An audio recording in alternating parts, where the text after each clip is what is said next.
الحمدللہ، اللہ تعالیٰ کا لاکھ لاکھ شکر ہے کہ مالک الملک نے اپنی یاد کی توفیق اور موقع عطا فرمایا۔ لاکھوں اور کروڑوں درود حضرت محمد مصطفیٰ صلی اللہ علیہ وآلہ وسلم پر، جن کے طفیل مالک الملک نے یہ مہربانی عطا فرمائی۔ سامعین کرام، اللہ تعالیٰ نے قرآن پاک میں ارشاد فرمایا، اعوذ باللہ من الشیطان الرجیم، بسم اللہ الرحمن الرحیم۔ اور جب سور پھونکا جائے گا تو وہ فوراً اپنی قبروں سے نکل کر اپنے رب کی طرف بھاگیں گے، بولیں گے، ہائے افسوس، کس نے ہم کو اٹھا دیا ہماری خوابگاہوں سے؟ یہ وہی ہے جس کا وعدہ فرمایا تھا رحمان نے اور سچ کہا تھا رسولوں نے، نہیں ہوگی مگر ایک زوردار آواز، پھر فوراً سب کے سب ہمارے سامنے حاضر کر دیے جائیں گے۔ بس آج نہیں کیا جائے گا ظلم کسی پر ذرہ بار، اور نہ ہی بدلہ دیا جائے گا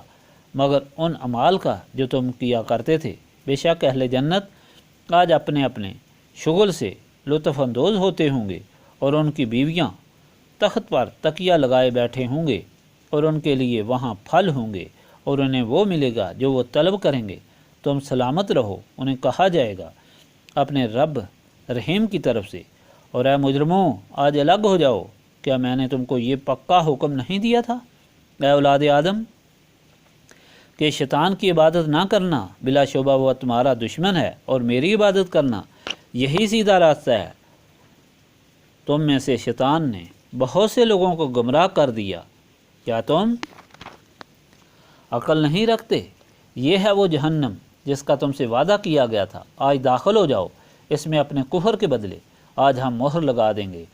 کفار کے منہ پر، اور بات کریں گے ہم سے ان کے ہاتھ، اور گواہی دیں گے ان کے پاؤں جو وہ کیا کرتے تھے، اور اگر ہم چاہتے تو ان کی آنکھوں کا نشان تک محو کر دیتے، پھر وہ راستہ کی طرف دوڑتے آتے بھی تو ان کو راستہ کیسے نظر آتا، اور اگر ہم چاہتے تو ان کی جگہوں کو مسک کر کے رکھ دیتے، ان کی جگہوں پر پھر وہ نہ آگے جا سکتے اور نہ پیچھے پڑ سکتے۔ پچھلے فرمان الہی میں یہ دلائل سے ثابت کیا گیا کہ خالق مالک رب وحدہ لا شریک ہے، جس کی گواہی کائنات کا ذرہ ذرہ دیتا ہے، اور انسان کا وجود خود اس حقیقت کا گواہ ہے۔ مالک الملک اپنے رسولوں کے ذریعے اپنی مخلوق کو مکمل ہدایت دیتا رہا کہ اس کے رسولوں کی اطاعت کامل کرو، کیونکہ ان کے ذریعے تم اللہ تعالیٰ کو پہچانو گے، اپنے دشمن سے بچو گے، تمہارے قلوب دماغ ان کی نسبت سے نور حاصل کر کے روشن ہوں گے۔ آخر اللہ تعالیٰ کے آخری رسول حضرت محمد صلی اللہ علیہ وآلہ وسلم تشریف لائے، قرآن پاک آخری اور مکمل ہدایت لے کر آئے۔ جو لوگ خوش نصیب تھے انہوں نے تو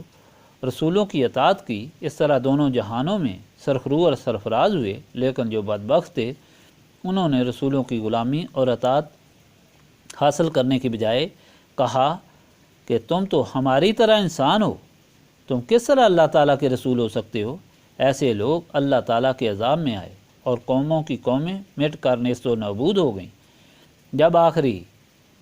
اللہ تعالیٰ کے رسول تشریف لائے تو قرآن پاک پڑھ کر سنایا کہ دیکھو تم اللہ تعالیٰ کا دین بھول گئے ہو، اللہ تعالیٰ کو چھوڑ کر بتوں کی پرستش کرتے ہو، شیطان جو تمہارا دشمن ہے اس کے کہنے پر چل رہے ہو۔ توبہ کرو، گزشتہ باغی لوگوں امتوں کا انجام دیکھ لو۔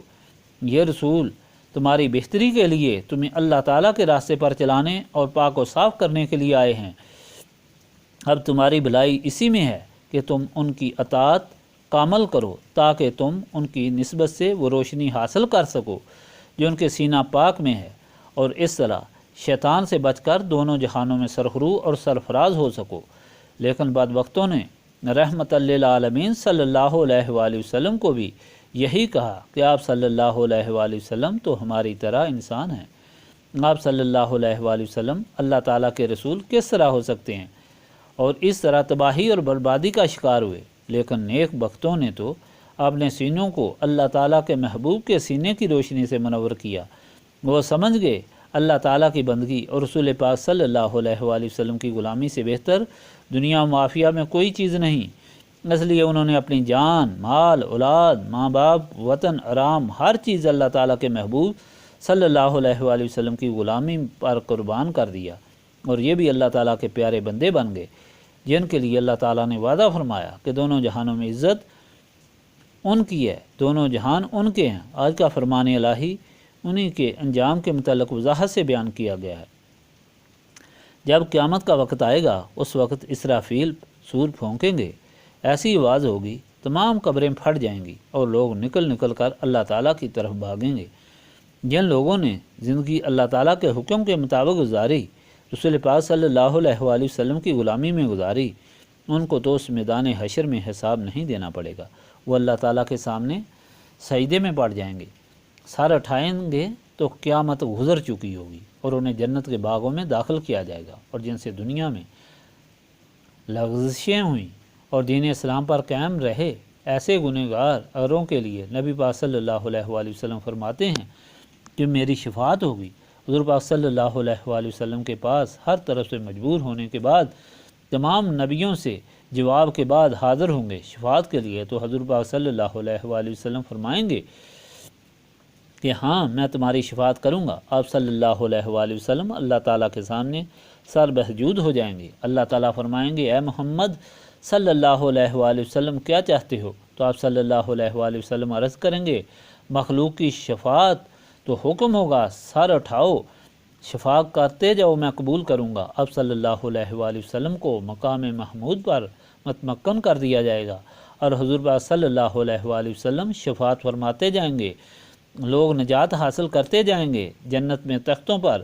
وہ اور ان کی بیویاں تخت نشین ہوں گے اور جو چاہیں گے وہ ان کو ملے گا۔ اللہ تعالیٰ فرماتا ہے اس دن اللہ تعالیٰ اپنے بندوں پر سلامتی بھیجے گا اور دشمنوں کو الگ کر دے گا، اور ان سے فرمایا جائے گا کہ تم کو کہہ دیا گیا تھا کہ شیطان تمہارا دشمن ہے، اس کی اطاعت نہ کرنا بلکہ اپنے مالک خالق رب کی عبادت کرنا، مگر اس نے تم کو گمراہ کر دیا۔ وہ بہانے بنانے کی کوشش کریں گے مگر ان کا منہ بند کر دیا جائے گا،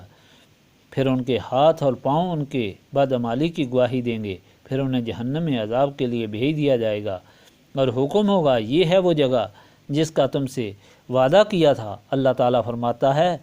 کہ ان کو عقل دیا گیا ہے کہ اگر اللہ تعالیٰ چاہے تو ان کی آنکھیں مسخ کر دے اور یہ چل ہی نہ سکیں،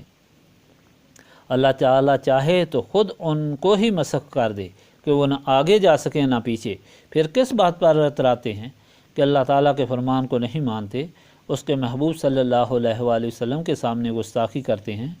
اور ان کی غلامی اختیار کر کے اللہ تعالیٰ کی رحمتوں نعمتوں سے مستفید نہیں ہوتے؟ تو سامعین کرام ساری ہدایت یہ ہے کہ اللہ تعالیٰ کے محبوب صلی اللہ علیہ وآلہ وسلم کی غلامی اختیار کرو، اپنے آپ کو اللہ تعالیٰ کے رسول صلی اللہ علیہ وآلہ وسلم کے سامنے مٹا دو، نسبت رسولی صلی اللہ علیہ وآلہ وسلم حاصل کرو تو اللہ تعالیٰ کی بندگی ملے گی، دونوں جہانوں میں سرخرو اور سرفراز ہو جاؤ گے۔ ہم یہاں بیٹھ کر اللہ تعالیٰ کی یاد سے سینوں کو صاف کرتے ہیں اور پھر اس یاد کا واسطہ دے کر اللہ تعالیٰ سے اللہ تعالیٰ کے رسول صلی اللہ علیہ وآلہ وسلم کی نسبت مانگتے ہیں، اس کی بندگی مانگتے ہیں۔ استغفر اللہ العظیم الذی لا الہ الا هو الحی القیوم واتوب الیہ، استغفر اللہ العظیم الذی لا الہ الا هو الحی القیوم واتوب الیہ، استغفر اللہ العظیم الذی لا الہ الا هو الحی القیوم واتوب الیہ۔